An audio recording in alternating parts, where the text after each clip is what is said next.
In this lesson, we'll be starting a new unit, and that unit is solutions and solubility. So I thought I would start by reminding you what solutions are, because we're going to be studying them for the whole unit. So, what are solutions is the name of this lesson. And solutions, we've actually talked about them before at the very beginning in the very first lesson when we talked about types of matter. So solutions are a type of mixture. So mixture has what we call a variable composition, um, meaning they can be, it's not 100% the same substance.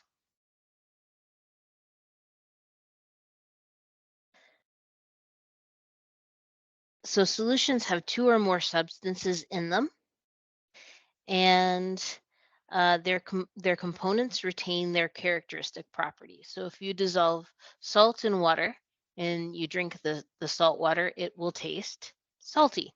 Or if you mix sugar and water together to make a solution, it will taste sweet. Um, and we can separate solutions using physical methods, meaning if you dissolve some salt in water and then you boil the water off, you will have salt left over. So we can separate them again, right? Um, and that says mixtures of different compositions may have widely different properties. So, for example, when we add salt to our driveways in the winter, we do it so that um, the water can be liquid at a very low temperature, right?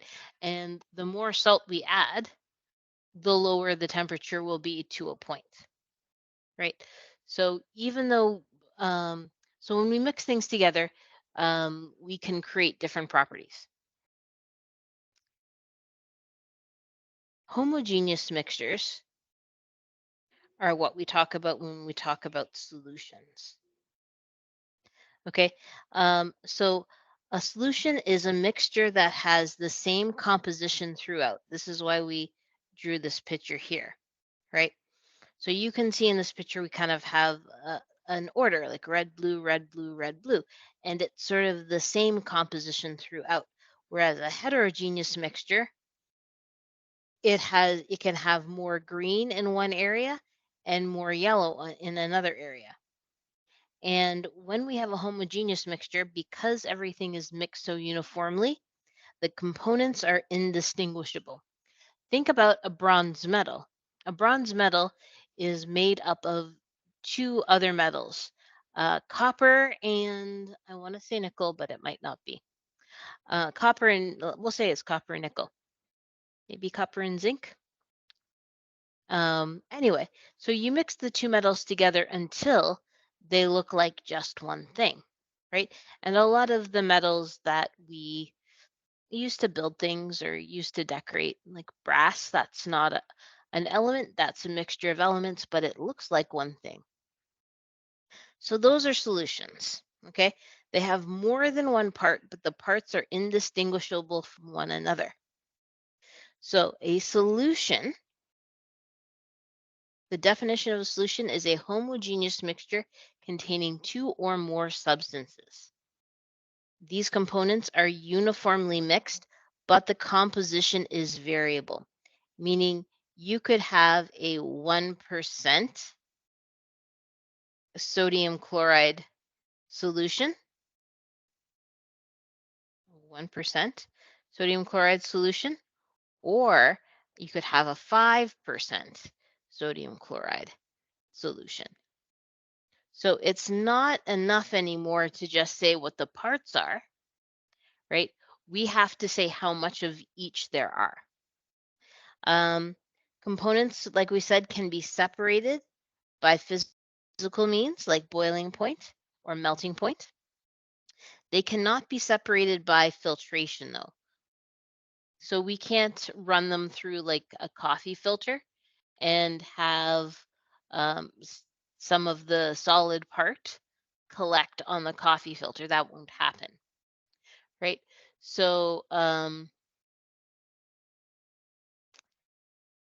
if you have nothing to do today, you can you can make some salt water and you can try pouring it through. If you have a paper coffee filter, you can try pouring it through and it will all go through. None of the salt will stay in the filter, right? Or sugar water or apple juice, anything like that. If you pour it through a coffee filter, it will all come out the other side. So it cannot be separated by filtration, cannot. Components in solution do not separate when left standing. So one of the ways you can tell something is a solution or not is to let it sit for a while. For example, if you have salad dressing,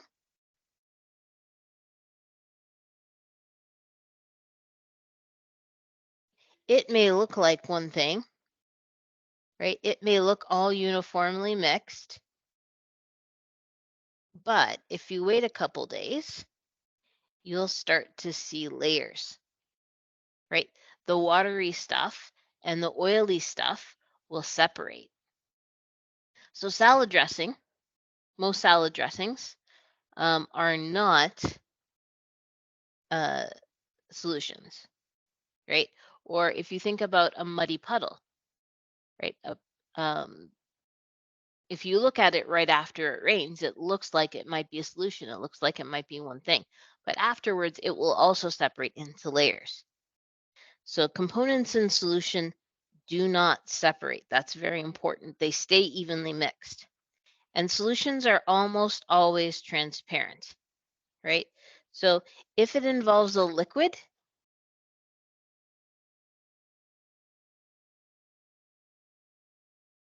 if you have gases or liquids, you can almost always see through them. The exception is metal alloys, right? Like brass and bronze. They obviously you can't see through a bronze metal, right? So if we mix two metals together, uh, they're not transparent. But if we mix two gases together, or we mix two liquids together, or even a liquid and a gas sometimes, um, they stay transparent. You can see through them, right? Transparent means clear, completely clear.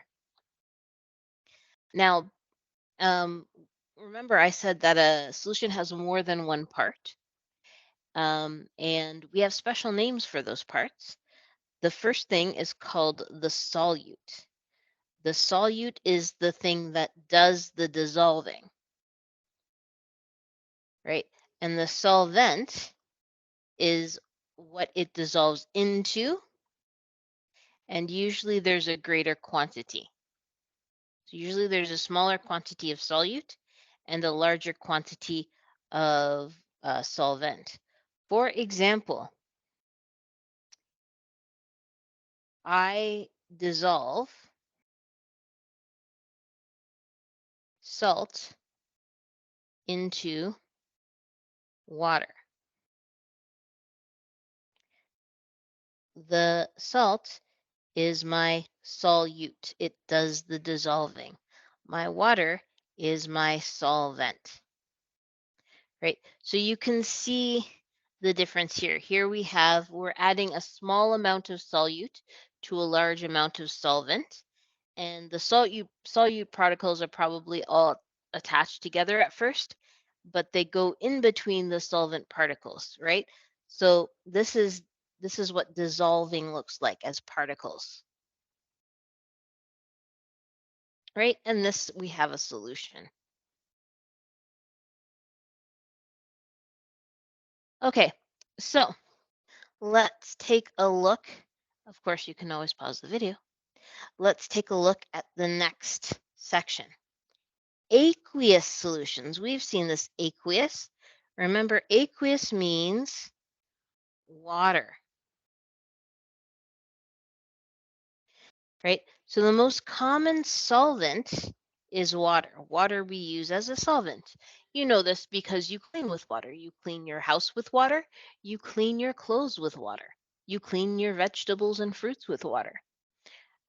Because you can dissolve so many things into water, it is called the universal solvent. You can use it almost anywhere. Water can dissolve a variety of substances and is found in large quantities, right? 70% of the surface of our Earth is covered in water. We have a lot of it. Um, we say that the solution is aqueous if water is the solvent, right? So that's what that means. Other solvents are ethanol, right? So you can have alcohol. Sometimes alcohol can be used to remove sticky things from if you have a sticker on a package from the store and you like the price sticker and you want to take it off, you can use ethanol sometimes. Air is a solvent, right? Because everything we breathe out goes into the air, dissolves into the air. So, um, carbon dioxide we breathe out, it goes into the air. People who smoke, the smoke goes into the air, right? So air can be considered a solvent, and alloys can be considered solvents. So if anything other than water is the solvent, it is not aqueous, right? These guys,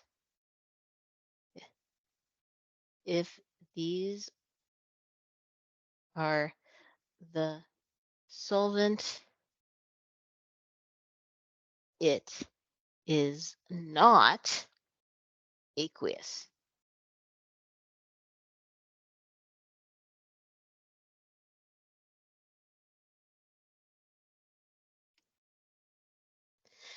Aqueous solutions are all transparent. So if you have something that is you think is a solution and it has water as the solvent, but it's cloudy, that means you have a precipitate. You have something that is not dissolved in the water. Uh, Also, some vocabulary I would like you to take a look at are the words concentrated and dilute. Okay, a solution that has a high percentage of solute is called concentrated. So, for example, if we have Kool-Aid with a lot of sugar, or we sell um, we sell concentrated juice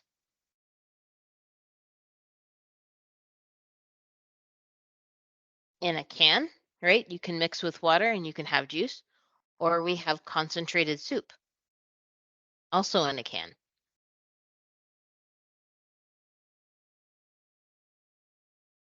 So concentrated, it means it has a high percentage of solute, right? Compared to the solvent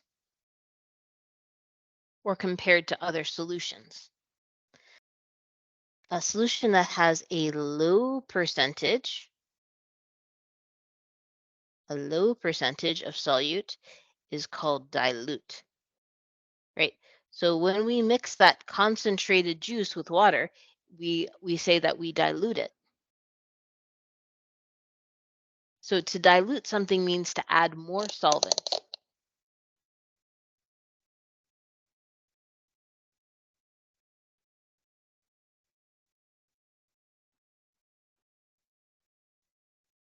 And to concentrate something usually means um, this means to remove solvent. So if you have concentrated juice, that means they've taken normal orange juice and they've removed the water. Now, so so you may be, you know, you may know some solutions in your everyday life. You may know that juice is a solution and salt water is the solution, and tea is the solution. But there are many more types of solutions out there that you probably don't think about. So, for example, air. Air is a solution. It is a mixture of oxygen, argon, carbon dioxide, and other gases in nitrogen. So, nitrogen is the solvent for air, and oxygen, argon, and carbon dioxide, these are all solutes. So, this has more than one solute, but the thing with the greatest percentage in air is nitrogen. So that is the solvent. So this is a gas in gas solution, right? Oxygen, argon, carbon dioxide, these are gases. And nitrogen is also a gas, right? So you can have a solution of gases in a gas. You can also have carbonated drinks, okay? And this is a solution of a gas in a liquid. Now, um, there is a little problem with that. So when you have a bottle, like a 2-liter bottle of soda, and you have not opened it yet, um, it's hard to make it. Sorry, the gas is all dissolved in there, so you don't see the bubbles before you open the the bottle of soda, right? And that's when it looks like one thing, and that's when it's dissolved. But after you open it, you start to see the bubbles, so the gas has come out of being dissolved. So when you see bubbles, not doesn't look like one thing. It's not a homogeneous mixture, right? But before you open the 2-liter bottle, when all of the gas is dissolved and you don't see any bubbles, it is a homogeneous mixture. Styrofoam is a solution of a gas in a solid. Okay, this is not transparent because there is a solid, and not very many solids are transparent. Okay, so you can have a gas in a solid, liquid, or gas. You can have humidity, right? Humidity, everybody knows, is when the air feels sort of wet and heavy. This is um, a liquid dissolved in a gas, right? The gas would be nitrogen, air, and the liquid would be water. There's also antifreeze or alcoholic beverages or vinegar. These are all liquid in liquid solutions. There is sugar in water, that is a solid in liquid solution. There are air fresheners that are solid in gas solutions. So when you have a spray air freshener, right, ones that spray, that is a solid that you put into the air that has a scent. There are alloys, those are solid in solid solutions. And um, there's something a little bit different. There's an amalgam. So alloys we talked about as being a metal dissolved in another metal, like brass is copper plus zinc. So brass is copper plus zinc, and bronze is probably copper plus nickel, I hope. But one metal is not a solid. Mercury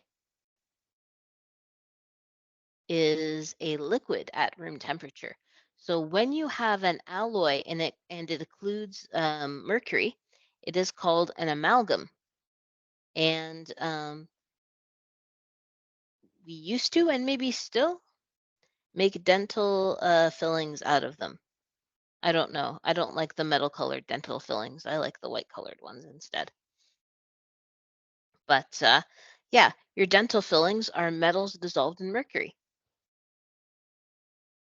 So we have some solutions practice problems here.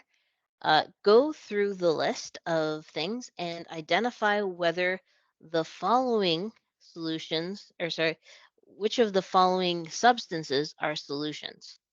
Okay, so take a moment, pause the video, see if you can identify which everyday substances are solutions, and then unpause and we'll go over the answers. So let's look at these questions. 24 karat gold, or sorry, 14 karat gold. 24 karat gold is pure gold. 14 karat gold or 10 karat gold or 18 karat gold, anything other than 24 karat gold is gold plus silver or another metal.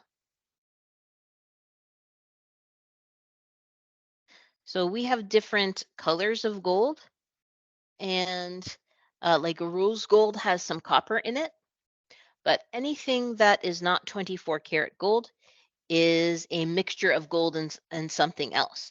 So this is a solution. And put plus silver. Sodium sulfate. Sodium sulfate is, it doesn't say that it's aqueous or anything like that. It just has two words. This is a compound. This is not a mixture. It's one type of particle throughout. Black coffee. This depends. Okay, if your coffee, so remember coffee it would be an aqueous solution. If you make very weak coffee from very fine coffee grounds, you will be able to see through it. But what happens a lot of the time is that you get some what's called sediment in it. You get some of the solid particles go through and they don't dissolve in the water. And after a couple of hours, they float to the bottom, or they sink to the bottom of your coffee cup. So if you drink coffee with a lot of water, it's probably a solution. If you drink very, very thick coffee, it's probably not a solution. And the solid bits will float or sink to the bottom. Blood plasma is a solution. Blood plasma is a solution of water, um, uh, salts, proteins, etc. Okay, not including the blood cells. If we included the blood cells, it would not be a solution because the blood cells are would make it not everything not evenly distributed. 4% hydrogen peroxide is a solution. It's 4% hydrogen peroxide and 96% probably water. Flat 7-Up is a solution, right? It's a solution of water and sugar and flavor, and you can see through it, right? Just like if you poured some hydrogen peroxide out, you could see through that too. Salt water is a solution. Okay, it contains two ingredients, salt and water. It's an aqueous solution because water is the solvent. You can see through it. Nothing settles. You can separate it out by boiling. Copper 2 sulfate pentahydrate is not a solution unless it has bracket AQ beside it. If it doesn't have bracket AQ beside it, it is just a compound. Air is a solution. Tap water is a solution. Tap water would be water plus some um, ions, and especially if it's hard water. Hard water has a lot of ions and probably a little bit of chlorine. A distilled water is not a solution. This is distilled means it's pure H2O, only H2O particles inside, only one ingredient. Oxygen is also not a solution because it's not a mixture. It's just one thing. It's just oxygen. Okay, so it says consider 2 beakers with 75 milliliters of water, and we add sugar. So what's going to happen is the sugar will dissolve. It is soluble. So the particles will seem to break up and get smaller and smaller, and then they'll disappear between the water. If you add calcium carbonate, if you had a piece of chalk to water, like the chalk you use on the blackboard, okay, it will not dissolve. It will not, the particles will not get smaller.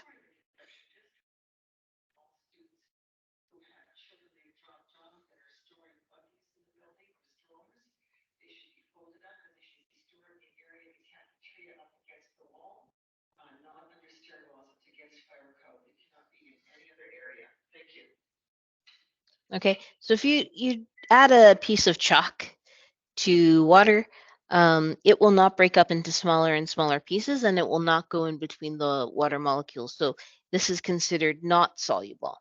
Okay, so beaker 1, the sugar dissolves. It is soluble. Miscible is really for mixing like 2 liquids together.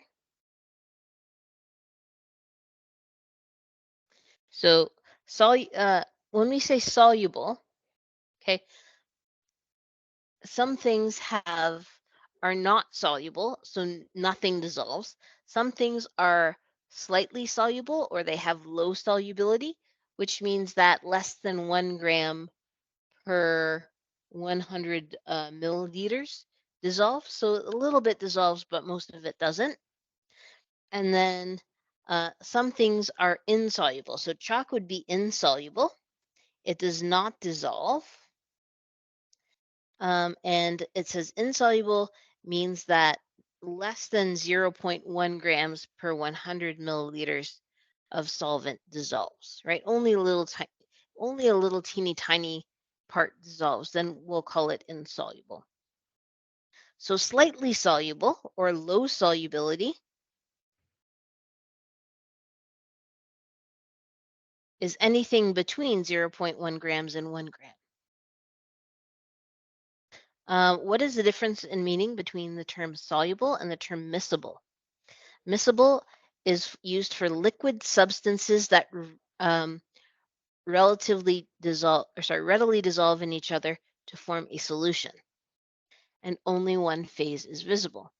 Immiscible means liquid substances that do not readily dissolve in each other to form a solution.